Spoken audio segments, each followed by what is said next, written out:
Mon choix initial, il s'est porté sur le droit de l'environnement et la protection de la nature. Les années 2000 ont fait que je me suis orienté sur du droit de l'immobilier, de l'urbanisme et de la construction, parce que c'était plus en vogue, avec des opportunités plus diverses et une exploration plus forte des connaissances. Ensuite, l'important, à mon sens, c'est de se retrouver dans une entreprise où on a des valeurs communes. Pourquoi ? Je pense qu'aujourd'hui, on passe un certain nombre de temps en entreprise où on doit s'y retrouver, autant humainement que professionnellement.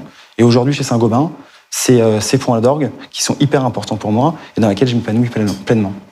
L'épanouissement personnel et professionnel doit absolument se retrouver dans l'entreprise dans laquelle on est. Les valeurs communes partagées sont un vrai vecteur de performance et d'identification. Mon parcours, mon histoire, c'est un rapport au territoire, aux villes, aux régions et notamment à tous les acteurs qui transforment les lieux dans lesquels nous vivons et nous travaillons, des aménageurs, des promoteurs, des investisseurs, des utilisateurs. Et j'ai eu l'occasion, pendant tout mon parcours professionnel, de les rencontrer. Puis à un moment, j'ai eu une rencontre avec Guillaume Pépi, le patron à l'époque de la SNCF, qui m'a proposé de franchir le pas et d'aller de l'autre côté du miroir, être de ceux qui fabriquent l'immobilier, avec en plus une chance extraordinaire. C'est une entreprise qui prend conscience de la valeur de son patrimoine, sa valeur historique, mais aussi sa valeur industrielle, et qui me demande d'accompagner cette transformation. Ma jeunesse a été souvent perçue comme un défaut. Toujours un combat à mener pour justifier de sa crédibilité, justifier de sa compétence. Et je fais un point d'honneur systématiquement à être transparent, éthique avec mes interlocuteurs, mes clients en interne et mes partenaires à l'extérieur. Ce sont des valeurs qui me paraissent essentielles et le fait d'embarquer et fédérer ces partenaires est un vrai gage de réussite et je m'appuie fortement là-dessus pour atteindre mes objectifs. Pour moi, le style, c'est la passion, c'est l'exigence, c'est l'envie.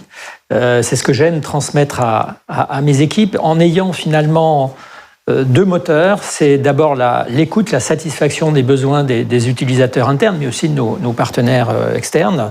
Ça, c'est très important, c'est ça qui donne du sens à notre action. Et puis, c'est aussi une ouverture qui est donnée, une possibilité qui est offerte à mes équipes d'innover, de proposer, de prendre des risques et éventuellement de se planter. Mais ça me paraît indispensable si on veut aller de l'avant.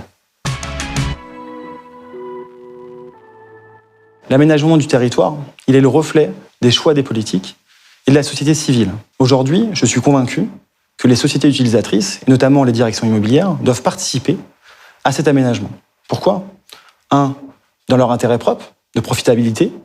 2, de réussite sociale des salariés qui la composent. 3, des sujets environnementaux qui doivent être intégrés pleinement, qui sont portés par les élus aussi, mais dont les entreprises ont une partie prenante à engager et à réaliser. Ma vision, elle s'est enrichie au fur et à mesure du temps.